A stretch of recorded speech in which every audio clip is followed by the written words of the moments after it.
మీరు ఎప్పుడు గెలిచారు? 2024 జూలైలో ప్రమాణ స్వీకారం చేశారు. జూన్ ఆఖరిలోనే ప్రమాణ స్వీకారం చేసినట్టున్నారు. అంటే 2024 జూన్ ఆఖరి అయిపోతే అంటే అది ఒక 6 మాసాలు, ఇది ఒక 12 మాసాలు. అంటే 18 నెలల్లో మీరు భూసేకరణ చేసేసి ఎయిర్పోర్ట్ కట్టేసేసి మొత్తం పూర్తి చేసేసారా? R&R ప్యాకేజీ నిర్మాణం చేసి 18 మాసాల్లో. అరే ప్రజలు అన్నీ ఆలోచిస్తారే. 18 మాసాల్లో మనం పోర్టు కట్టడం సాధ్యం అవుద్దా? ఎయిర్పోర్ట్ అనేది, అది అంతర్జాతీయ స్థాయిలో ఎయిర్పోర్ట్ నిర్మాణం చేయడం అనేది అవుతుందా అంటే ఆ స్పృహ కూడా లేకుండా ఎంతసేపు ఎవడు చేసిన పనైనా మన ఖాతాలో వేసుకోవాలి.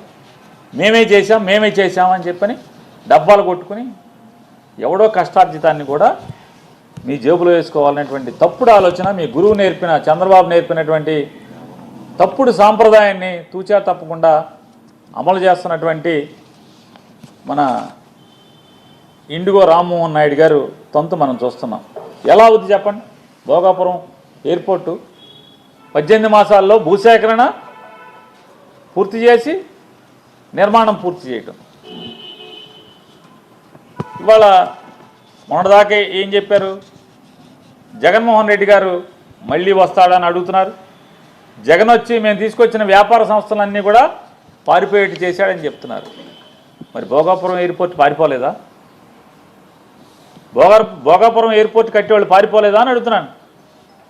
చంద్రబాబు నాయుడు గారు మీరే చెప్పారు కదా, మీ తండ్రి కొడుకులు ఇద్దరు మొత్తం అందరూ పారిశ్రామికవేత్తలు అందరూ పారిపోయారు అన్నారు కదా. పారిపోతే భోగాపురం ఎయిర్పోర్టు ఎలా పూర్తయింది? మీరు ఎక్కిన 18 మాసాలకే మీరు వచ్చి వాళ్ళ ఫోటోలు దిగటానికి, అదే ట్రయల్ రన్లో విమానాలు దిగటానికి, చేతులోపటానికి మీకు అవకాశం ఎట్లా వచ్చింది? జగన్ కష్టంతో, జగన్ ఆలోచనతో, జగన్ పడ్డ శ్రమతో కదా వచ్చింది. ఇవాళ మీరు ఫోటోలు దిగినంత మాత్రాన, మేమే చేశామని టీవీలో ఊకదంపుడు ఉపన్యాసం ఇచ్చినంత మాత్రాన ప్రజలకి వాస్తవాలు తెలుసు అనేది ఇదొకటే కాదు. ఆ రోజు ఏం చెప్పారు? మీరు ఎక్కిన కొన్నాళ్ళు 1 సంవత్సరం పాటు జగన్ వస్తాడని మమ్మల్ని అడుగుతున్నారు. ఏ దేశం వెళ్ళినా, ప్రపంచంలో ఎక్కడికి వెళ్ళినా జగన్ మళ్ళీ గెలుస్తాడా అని అడుగుతున్నారన్నారు.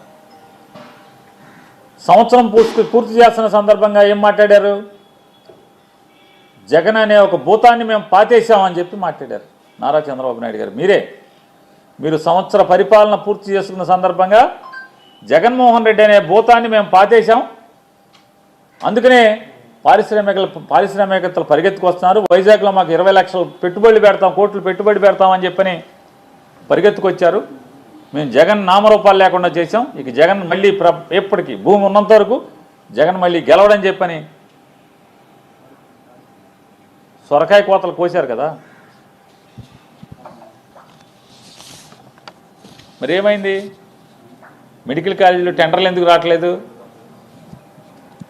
మీరు పిలిస్తే మెడికల్ కాలేజీ టెండర్లు ఎందుకు రావట్లేదు?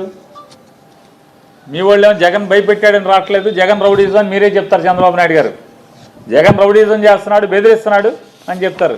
ఓ పక్కేమో జగన్ ఏమో భూస్థాపితం చేశామని చెప్పి మీరు 6 నెలలు గడవలేదు కదా.